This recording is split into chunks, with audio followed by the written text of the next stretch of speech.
innaka rabbi sholli sadri wa yassir li amri wa hlul 'uqdatam min lisani yafqahu qawli. Sahabat semua, dimanapun Anda berada, wahaikum jami'an di Islam. Assalamualaikum warahmatullahi wabarakatuh. Waalaikumsalam warahmatullahi wabarakatuh. Alhamdulillah, syukurillah, kangen bisa bertemu kembali dengan sahabat semua di kajian pesantren jodoh yang diselenggarakan oleh Akademi Hijrah. Salah satu hal yang dirindukan oleh orang-orang beriman adalah bertemu dengan saudaranya.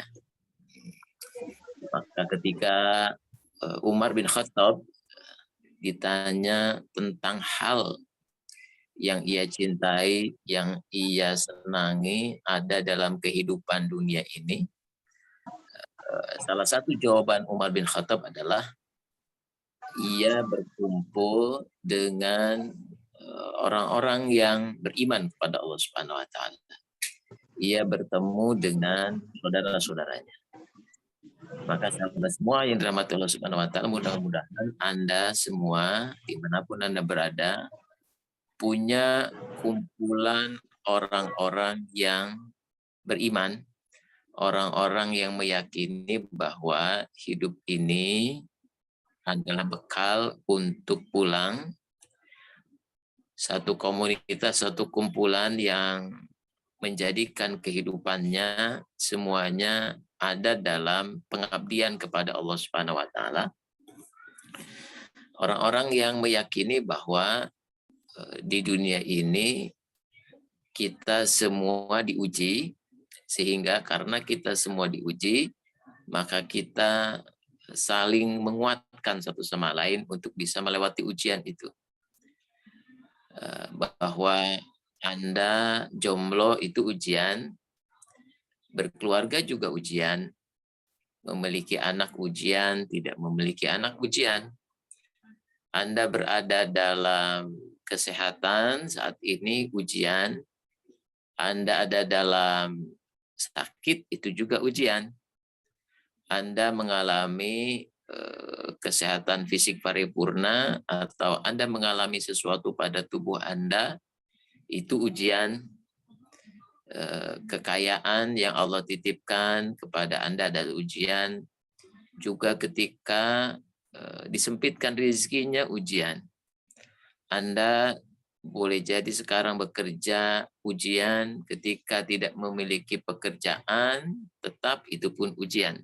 Jadi kenapa kita perlu sahabat? Tadi untuk mengingatkan hal-hal seperti itu. Karena ketika kita berjalan bersama sahabat dalam kehidupan dunia ini, maka insya Allah kita akan saling bisa menolong satu sama lain. Maka Allah Jalla Jalla menyampaikan dalam Al-Quran, innamal mu'minuna ikhwatun. Sesungguhnya orang beriman itu bersaudara. Disebut bersaudara karena punya visi yang jelas, karena punya misi yang jelas yang dituntun oleh Allah dan Rasulnya.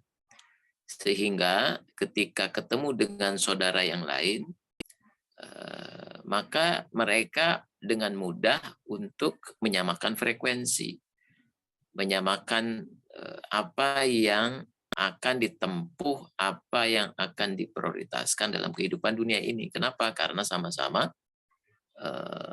mematuhi tuntunan Allah dan Rasulnya. Nah, pilihlah teman seperti itu. Namun apabila ada sebagian orang yang justru kiblat dari kehidupannya adalah egonya sendiri, hawa nafsunya sendiri, akalnya sendiri, maka yang terjadi adalah mereka pasti berpotensi untuk bercerai-berai, berpotensi untuk berpisah, berpotensi untuk saling membenci, saling memusuhi. Rasulullah SAW menyampaikan, wa kunu ibadallahi ikhwana, jadilah kalian orang-orang yang bersaudara. Ikhwan disebut ikhwan karena persaudaraan yang dibingkai oleh kesamaan tujuan, kesamaan misi. Maka seperti pertemuan dalam kajian pesantren jodoh ini adalah pertemuan untuk saling menasehati dalam kebenaran, wa tawassabil haq, saling menasihati dalam kesabaran, wa tawassabil sabr. Karena boleh jadi ada hari ini orang yang saat ini Anda menghadapi sesuatu yang tidak Anda harapkan, menghadapi sesuatu yang sulit, menghadapi keadaan yang gelap, mengalami kekalutan, maka memiliki sahabat yang bisa menguatkan, yang bisa berbagi adalah hal yang mahal dalam kehidupan dunia ini. Karena begitu banyak orang yang tidak mendapatkan sahabat yang suportif, sahabat yang mengingatkannya bahwa hidup ini sebentar dan sementara. Maka forum ini menjadi begitu mulia, begitu penting, begitu luhur, karena di dalam forum seperti ini kita semua mengagungkan, mengakbarkan Allah, bukan mengakbarkan selain Allah. Juga di forum ini kita menginginkan syafaat yang agung dari Rasul Muhammad SAW. Maka yuk mari kita sama-sama memperbanyak salawat setiap hari, karena sumber kebahagiaan adalah bersambungnya hati dengan Rasul Shallallahu Alaihi Wasallam. Sahabat semua, di malam Jumat apalagi kita banyak bersalawat. Apakah Rasul Shallallahu Alaihi Wasallam melihat kita? Demi Allah, Rasul Shallallahu Alaihi Wasallam melihat kita. Bahkan Rasul Shallallahu Alaihi Wasallam dalam satu hadis ketika melihat umatnya berbuat maksiat, berbuat buruk, apa yang dilakukan Rasul Shallallahu Alaihi Wasallam? Fastaghfiru. Maka Rasulullah SAW beristighfar untuk orang itu. Rasulullah bersedih. Jadi ketika Rasulullah melihat seseorang melakukan maksiat dari umatnya, berbuat keburukan, Rasulullah sedih dan Rasulullah meminta ampun kepada Allah Subhanahu wa taala. Demikian tersambungnya Rasulullah SAW kepada umatnya. Kalau Rasulullah SAW berperilaku seperti itu, tentu kita menjadi teramat malu apabila tidak bersalawat kepada Rasul Muhammad Sallallahu Alaihi Wasallam. Maka forum malam Jumat ini adalah tadzkirah bagi kita, sekali lagi untuk menasihati dalam kebenaran, dalam kesabaran, wa tawassabil marhamah, dan saling menasihati dalam kasih sayangnya Allah Subhanahu Wa Taala yang Allah limpahkan kepada kita. Alhamdulillah Jumat kemarin kita sehat dan Jumat ini pun kita masih sehat. Maka demikian pula ketika Anda memilih pasangan, memilih jodoh, pilihlah pasangan jodoh yang memang visi misinya kepada Allah Subhanahu wa taala. Bahwa hal yang harus dipatuhi hanya Allah Subhanahu wa taala. Sedangkan suami istri adalah keberperanan dengan tugas masing-masing, dengan hak dan kewajiban masing-masing, dan tentu saling memahami dengan posisi masing-masing. Kenapa? Karena setiap orang boleh jadi tugas, hak, dan kewajiban sudah kita pahami bersama dalam keluarga, tetapi dalam membangun keluarga, setiap keluarga berbeda-beda. Berbeda-beda keadaannya, berbeda-beda kondisinya. Oleh karena itu, insya Allah ketika kita berpegang teguh kepada tuntunan Allah dan Rasulnya, kita selalu punya jalan keluar terhadap ujian-ujian yang Allah berikan kepada kita selaku individu ataupun nanti kita sebagai ayah atau ibu, suami atau istri, itu yang kita akan sama-sama lakukan.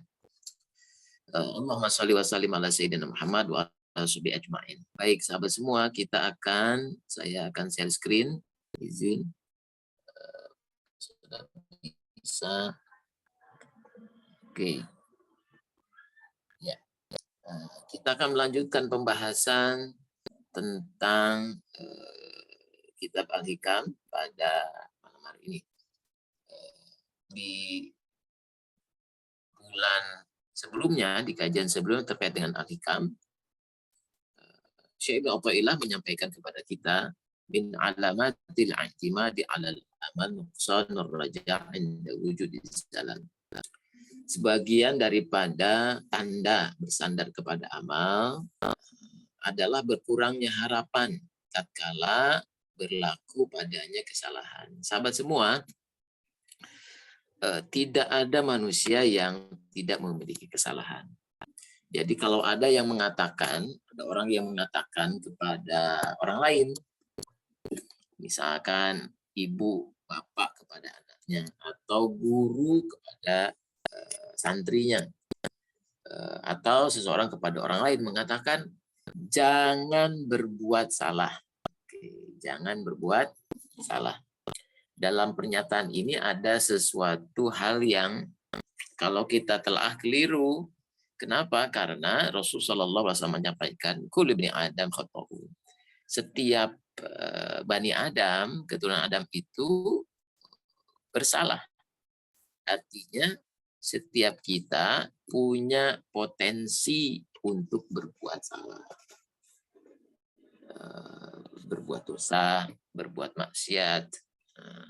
Namun hadis ini melanjutkan dengan satu kalimat, kullu khata'ina, dan setiap orang yang telah tergelincir berbuat salah adalah orang-orang yang bertaubat kembali kepada Allah. Jadi sahabat semua, setiap hari kalimat tadi jangan berbuat salah kita ganti dengan kalimat yang lebih baik. Apa itu?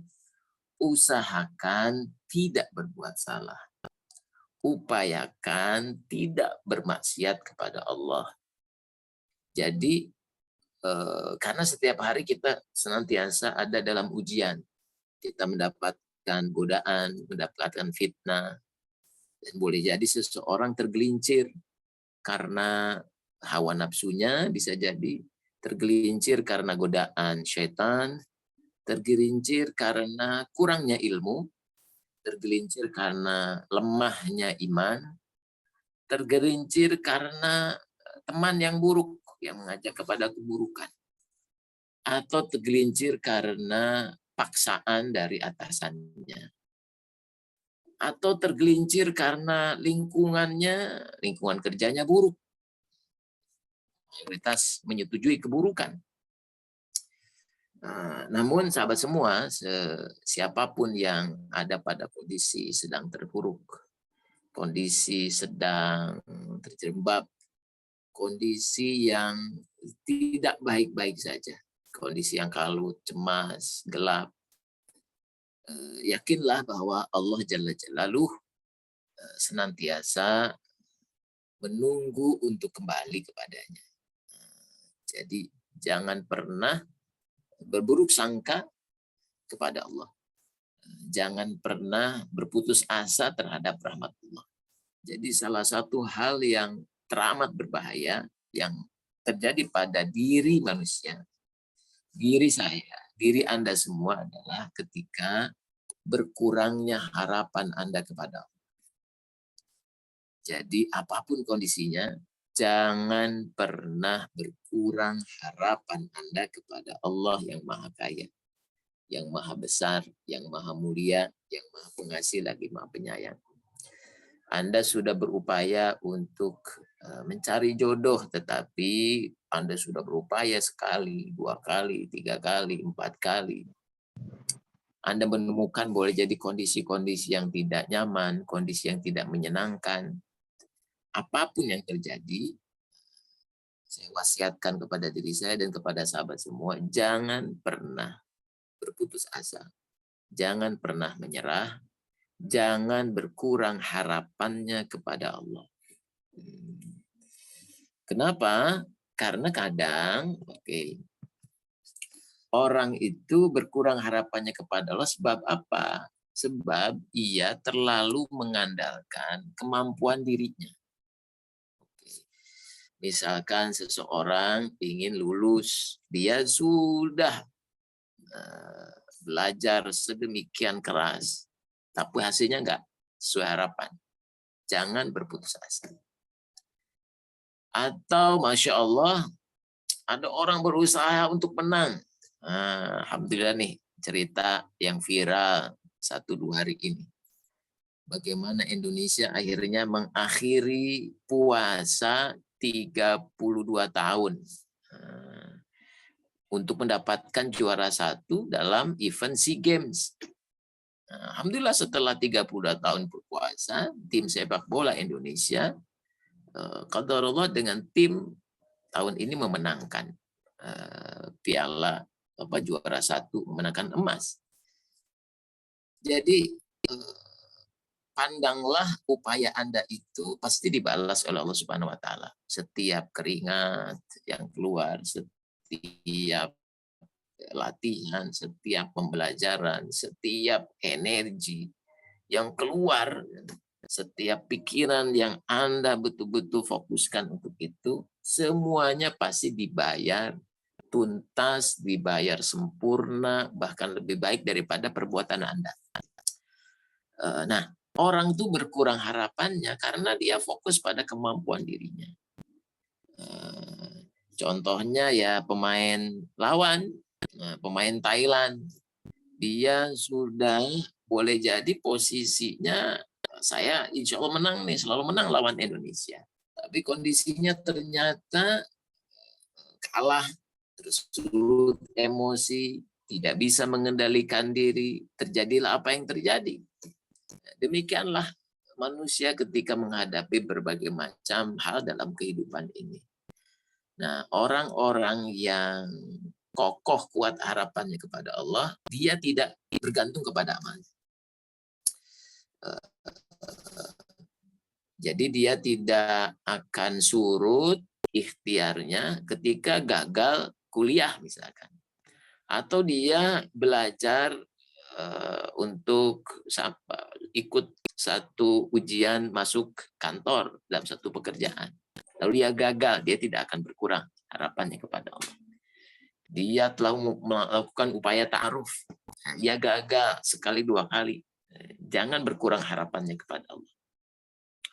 Atau seseorang menjadi sales, menjadi marketing, dia jualan sekali, 2 kali, 50 orang dia prospek, ternyata gagal.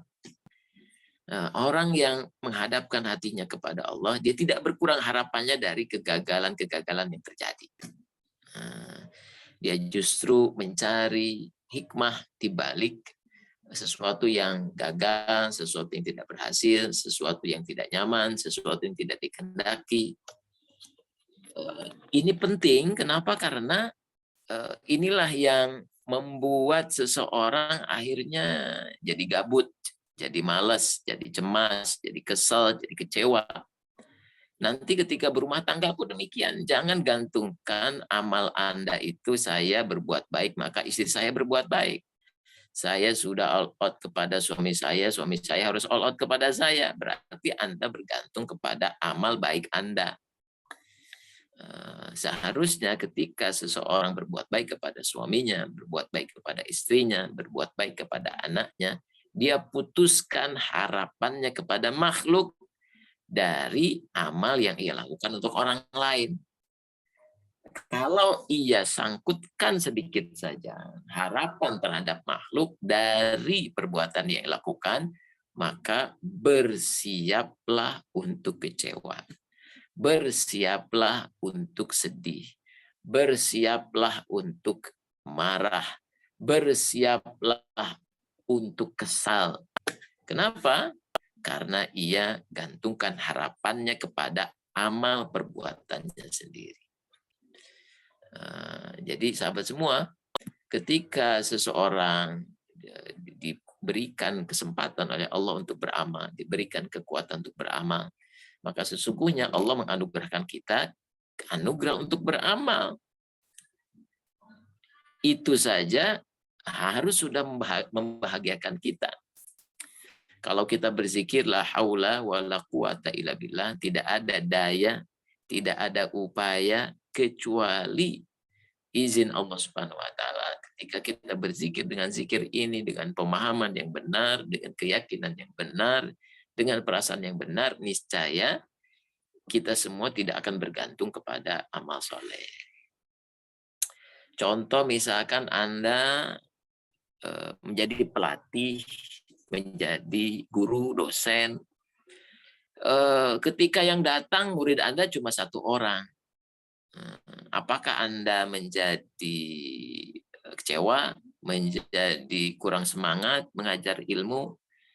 Kalau itu terjadi, itu tanda seseorang bergantung kepada amalnya. Dia memandang 1 dan 10 berbeda dengan cara ia mengeluarkan energi untuk memberi, untuk mengajar. Kalau itu terjadi, berarti seseorang itu masih bergantung kepada amal perbuatannya. Apakah bukankah hal itu manusiawi? Betul, manusiawi. Sangat manusiawi orang kecewa, sangat manusiawi orang mengeluh. Kenapa? Karena kita menyadari bahwa kita punya yang namanya hawa nafsu. Nah, karakter dari hawa nafsu inilah yang membuat manusia itu, saya, Anda, bisa kecewa, bisa mengeluh, bisa putus asa, bisa marah, bisa dendam, bisa banyak hal yang terjadi. Namun, tuntunan Allah dan Rasulnya lewat kitab Al-Hikam ini disampaikan, min alamatil i'timadi 'alal aman nuqsanur raja inda wujud jalal. Kalau terjadi fluktuasi amal Anda, misalkan yang biasanya saum tidak saum, yang biasanya tahajud tidak tahajud, yang biasanya sedekah terus gagal sedekah, ada penyesalan kok saya terputus sedekahnya. Akhirnya tambah males, akhirnya gimana ya? Atau bagi perempuan ketika sedang haid, ya kan, selama seminggu, ketika memulai aktivitas membaca Quran lagi setelah haid, kayak males banget, susah banget untuk membuat start dari awal lagi. Maka jangan fokus kepada amalnya, minta tolonglah kepada Allah Subhanahu wa taala. Berharaplah kepada ya Allah, titipkan kepada saya kebaikan membaca Quran. Titipkan kepada saya kebaikan yang pernah saya lakukan, dan ya Allah anugerahkan kepada saya keistiqomahan untuk tetap melakukannya. Nah, itu sahabat semua yang pernah kita kaji ya. Jadi Allah Subhanahu wa taala merahmati kita. Jadi setiap saat Allah memberikan rahmatnya, setiap saat, setiap waktu. Allah Maha Baik, memberikan, menyayangi kita, memberi kepada kita tanpa henti, terus-menerus. Saya berbicara saat ini, Allah berikan kemampuan saya berbicara. Kalau Allah mentakdirkan seseorang stroke, nggak bisa bicara. Allah ketika saya berbicara memberikan kemampuan untuk melihat, untuk mendengar, untuk berpikir. Tangan saya bisa memegang handphone, lalu melakukan tap kepada layar, screen. Kalau seseorang diberikan oleh Allah stroke, niscaya tangannya nggak bisa digerakkan, nggak mampu untuk menggerakkan tangannya, nggak mampu untuk melihat, nggak mampu untuk berbicara, nggak mampu untuk mendengar. Jadi sahabat semua, pada saat Anda duduk mendengar seperti ini, karunia Allah terus-menerus menghampiri Anda. Rizki Allah terus-menerus datang kepada Anda. Lalu justru orang itu tidak fokus kepada itu, dia fokus kepada hanya keinginannya, hanya obsesinya, sehingga ia kecewa. Ia berharap kepada makhluk, akhirnya ia menjadi kesal. Dan rahmat Allah itu bentuknya macam-macam. Yang pertama, rahmat Allah itu bentuknya bisa nikmat. Allah berikan kepada kita nikmat sesuai apa yang kita inginkan. Nah, itu bisa berupa nikmat. Juga Allah Subhanahu wa taala bisa memberikan kepada kita semua, yaitu pemberian al-ata, dikasih, minta A dikasih A, minta C dikasih C. Dan sesungguhnya juga Allah memberikan rahmat ketika seseorang ditolak. Dia menginginkan B, nggak terjadi. Dia ingin lulus, nggak lulus. Dia ingin kerja diterima, nggak diterima. Dia berdoa ingin sehat, ternyata dia sakit. Nah, penolakan ini juga bagian dari rahmat Allah untuk dia renungi. Begitu banyak hal yang terjadi berupa penolakan justru menjadi berkah setelah dia renungi. Dan juga rahmat Allah bisa berbentuk bala ujian. Persis seperti anak SD diuji, ada PAT, ya, ada tes. Untuk apa? Untuk melihat kemampuan dia. Karena ketika dia mengalami kemampuan lebih baik, maka dia akan merasakan kehidupan lebih baik lagi. Demikian pula Allah ketika menguji kita, itu untuk memberikan kepada kita kehidupan yang jauh lebih baik daripada sebelumnya. Allah tidak butuh amal-amal kita. Sekali lagi, Allah tidak butuh ibadah kita. Kitalah yang membutuhkan Allah. Dan Allah memberikan ibtila, ujian, supaya kita level up, naik level. Allah menguji kita supaya kita naik kelas.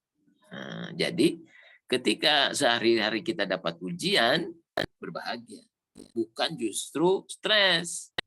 Contoh, timnas sepak bola Indonesia. Bangga mana? Dia timnas Indonesia yang juara emas.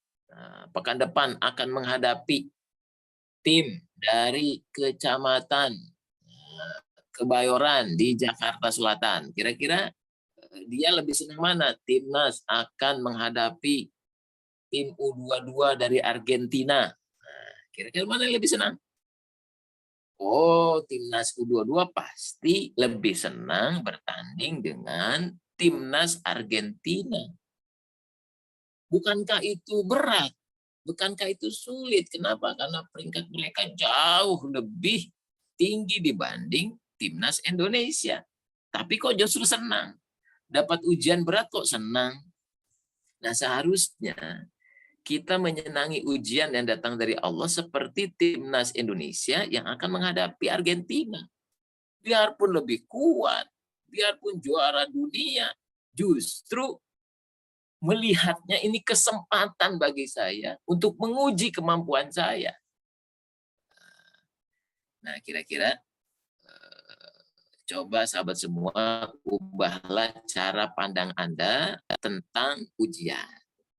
Kalau cara pandang Anda diubah tentang ujian, niscaya Anda akan menjadi orang yang berbahagia. Demikian sahabat semua yang dirahmati Allah Subhanahu wa taala, bincang-bincang kita pada malam Jumat ini. Mudah-mudahan bermanfaat dan mudah-mudahan sekali lagi Allah Subhanahu memberkahi pertemuan ini, karena ilmu itu teramat penting bagi kita untuk menyempurnakan pengabdian kepada Allah Subhanahu wa taala. Terima kasih sahabat semua yang dari Depok, yang dari Jakarta Barat, yang Masya Allah dari Klaten, ada juga dari Pulau Batam, Masya Allah dari Soleh Madura Channel, itu mungkin dari Madura ya. Nah, terima kasih atas kebersamaannya pada malam hari ini. Jazakumullah khairan katsira. Silakan kalau ada yang hendak ditambahkan atau diskusikan. Waalaikumsalam. Assalamualaikum warahmatullahi wabarakatuh. Ya, alhamdulillah. Sahabat semua telah kita dengarkan bersama kajian yang disampaikan oleh guru kita bersama, yaitu tentang tadi sudah disampaikan ya, tentang apa yang tadi sudah disampaikan. Jika ada yang ingin didiskusikan atau ditanyakan, sahabat bisa menanyakannya via chat ya, atau jika ingin bersuara unmute juga boleh. Dipersilakan sahabat semua.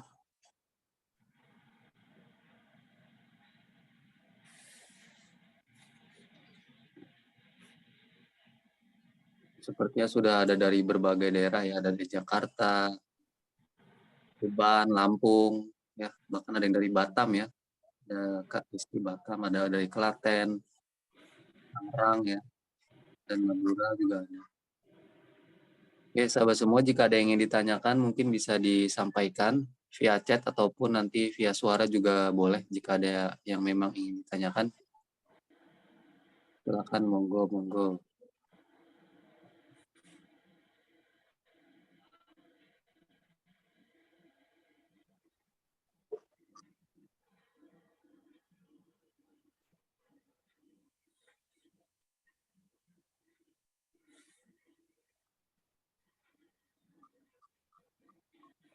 Sepertinya tidak ada nih Ustaz nih.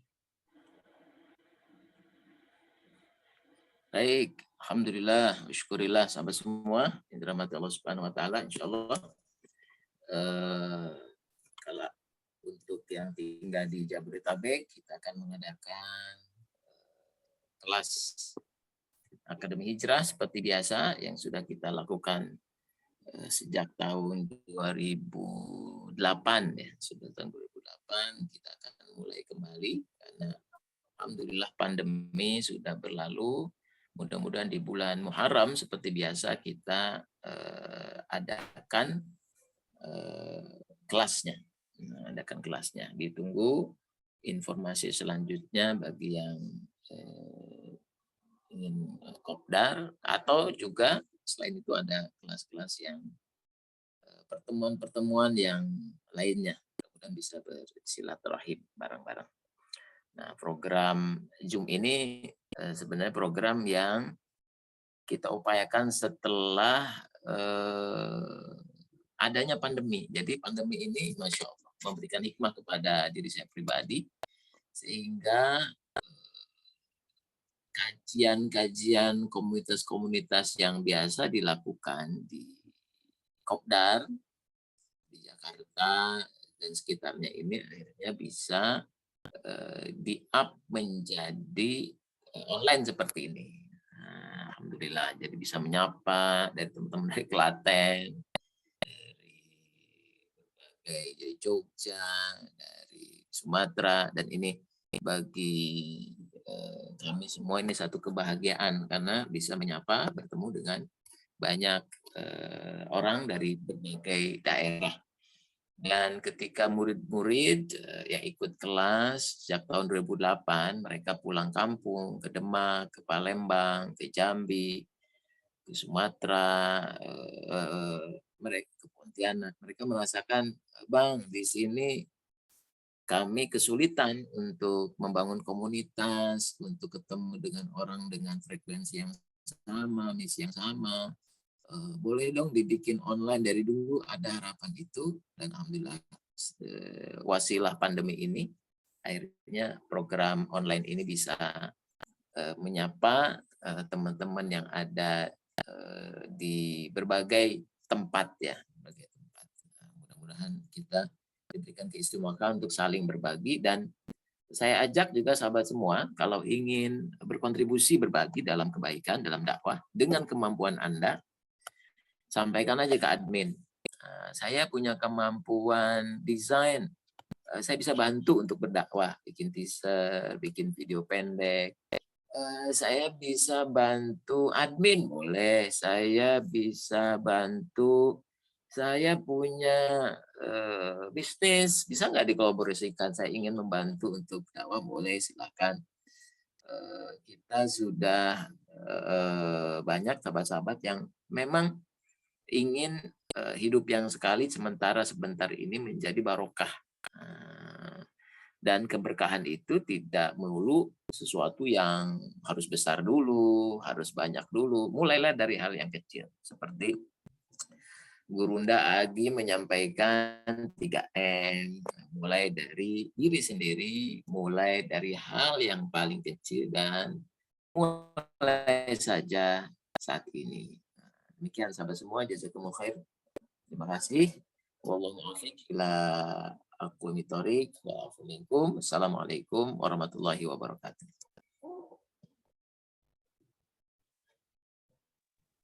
Waalaikumsalam warahmatullahi wabarakatuh. Alhamdulillah, sahabat semua, insya Allah kita akan bertemu di kajian-kajian selanjutnya. Terima kasih banyak untuk partisipasinya.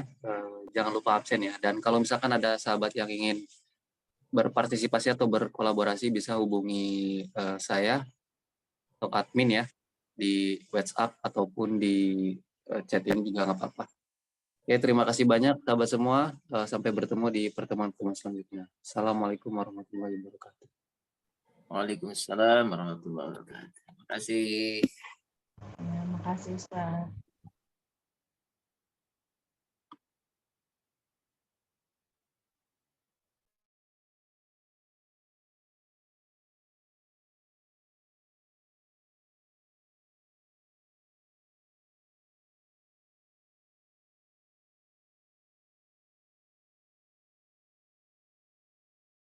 محمد صاحب البشرى صلاة تبشرنا بها وأهلنا وأولادنا وجميع مشايخنا ومعلمينا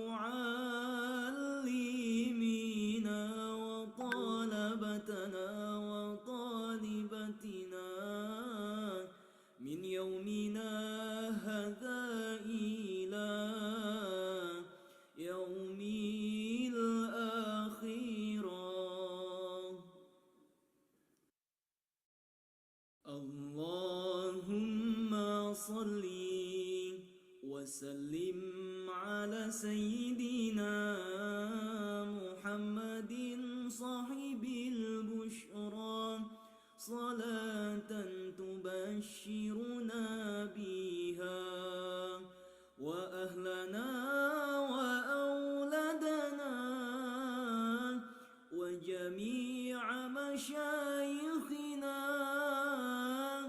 ومعلمينا وطلبتنا وطالبتنا من يومنا هذا إلى يوم الآخرة. اللهم صل وسلم على سيدنا محمد صاحب البشرى صلاة تبشرنا بها وأهلنا وأولادنا وجميع مشايخنا ومعلمينا